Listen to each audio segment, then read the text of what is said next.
देखिए मेरे प्रिय स्टूडेंट्स, आपके लिए 10th क्लास के लिए साइंस के इंपॉर्टेंट क्वेश्चन लेकर आया हूं। आपको पता है कि बोर्ड के एग्जाम नजदीकी हैं और इन नजदीकों को देखते हुए हम आपके लिए बहुत इंपॉर्टेंट क्वेश्चन चाहिए।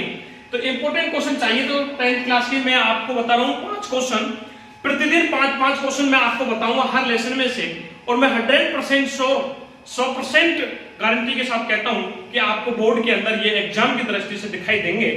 जैसे पहले क्वेश्चन मैंने लिया है अम्ल क्षार लवण में से कि प्रबल अम्ल व दुर्बल अम्ल के कोई 2 उदाहरण लिखिए। कई बार क्या होता है इनकी परिभाषा भी पूछ ली जाती है। तो प्रबल अम्ल किसे कहते हैं कि वे पदार्थ जो H+ आयन यानी कि हाइड्रोजन जो आयन ज्यादा देते हैं उसे हम प्रबल अम्ल कहते हैं। दुर्बल अम्ल वो होते हैं जो H+ आयन कम देते हैं, उसे हम दुर्बल अम्ल कहते हैं। लेकिन मैं इनके कोई 2 उदाहरण समझा रहा हूं, उनको आप अच्छी तरीके से देखना। जैसे पहले मैं ले रहा हूं प्रबल अम्ल के उदाहरण। प्रबल अम्ल की आपको एक ट्रिक याद रखनी है, हंसना। क्या रखना है? हंसना। ऐसे होता है हाइड्रोक्लोरिक अम्ल। क्या होता है? हाइड्रोक्लोरिक अम्ल, यानी कि इसको बोलते हैं HCl। ये आपका प्रबल अम्ल का उदाहरण है, हाइड्रोक्लोरिक अम्ल। दूसरा है आपका सल्फ्यूरिक अम्ल। ऐसे बन जाता है सल्फ्यूरिक अम्ल। सल्फ्यूरिक अम्ल जिसको बोलते हैं H2SO4।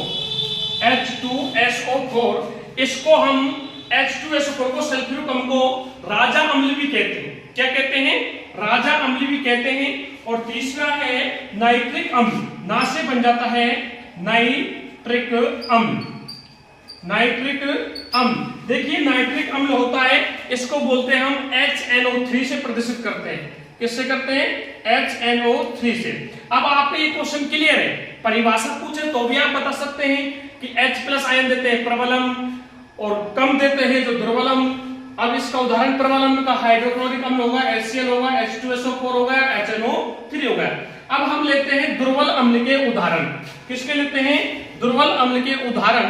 नेक्स्ट जैसे हम लेते हैं दुर्बल अम्ल के उदाहरण, जैसे मैं आपको समझा रहा हूं दुर्बल अम्ल के, तो इसका उदाहरण है CH3 जिसको हम बोलते हैं एसिटिक अम्ल। क्या बोलते हैं? एसिटिक अम्ल। दूसरा है H2CO3 जिसको हम बोलते हैं कार्बोलिक अम्ल। क्या बोलते हैं? अम्ल। यानी कि ये 2 उदाहरण हैं आपके दुर्बल अम्ल के। कार्बोनिक अम्ल है और एक है एसिटिक अम्ल। ये दोनों हो जाएंगे दुर्बल अम्ल के उदाहरण। अगला क्वेश्चन है सोडियम हाइड्रोक्साइड। सोडियम हाइड्रोक्साइड का एक नंबर के, क्योंकि आपकी एग्जाम की दृष्टि से देखा जाए तो एबीसीडी वाले क्वेश्चन 20 क्वेश्चन है, राजस्थान वाले हैं, तो मैं आपको एक नंबर की दृष्टि से बताऊं कि इसका नाम पूछता है कि सोडियम हाइड्रोक्साइड का रासायनिक नाम क्या है। तो इसका रासायनिक नाम होता है कास्टिक का सोडा।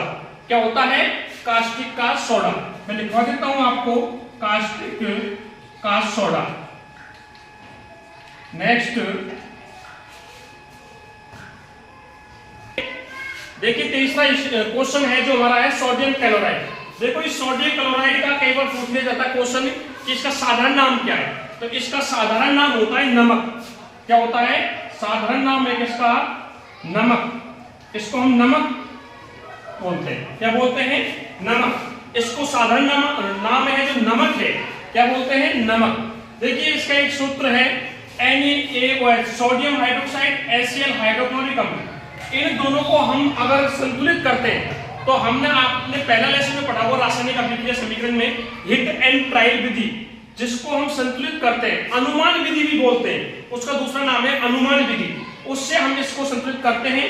तो यहां से NaCl को ले लेते हैं, NaCl, तो यह बन जाता है सोडियम क्लोराइड और H2O यानी कि हाइड्रोक्साइड जल का निर्माण होता है।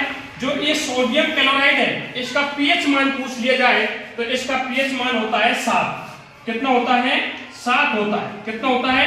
7। इतना ही इसमें से पूछेगा, क्योंकि एक नंबर के क्वेश्चन आएंगे, 2 नंबर के क्वेश्चन आएंगे। तो आपको ध्यान रखना है कि सोडियम क्लोराइड को ध्यान से समझाइए। तो इसको साधारण नाम, इसका रासायनिक नाम है, इसका ये जैसे उदाहरण समझा देना है और pH मान इसका 7 हो जाता है। देखिए चौथा क्वेश्चन है वो है हमारा नींबू में रक्त का पीएच मान कितना है। तो देखो नींबू को देखें तो नींबू का पीएच का मान है 2.2, कितना होता है 2.2। और यदि हम देखें रक्त को तो रक्त का पीएच मान होता है 7.4, कितना होता है 7.4। अगला 5वां क्वेश्चन है गंधीय सूचक के कोई दो उदाहरण दीजिए। कई बार बोर्ड में पूछा गया था कि संश्लेषित सूचकों के नाम या दो उदाहरण दीजिए, प्राकृतिक सूचकों के दो उदाहरण दीजिए। तो मैं अब की बार आपको गंधीय सूचक के नाम बता रहा हूं।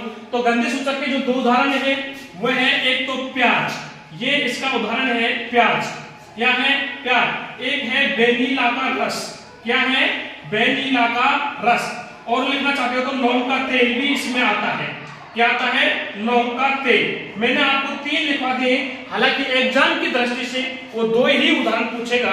और आपको ये वीडियो अच्छी लगी हो तो इसको लाइक सब्सक्राइब करें और शेयर करें। प्रतिदिन मैं आपको 5-5 क्वेश्चन इंपोर्टेंट बोर्ड के एग्जाम की दृष्टि से 100% 100% गारंटी के साथ कहता हूं कि ये आपको एग्जाम की दृष्टि से अच्छे होंगे।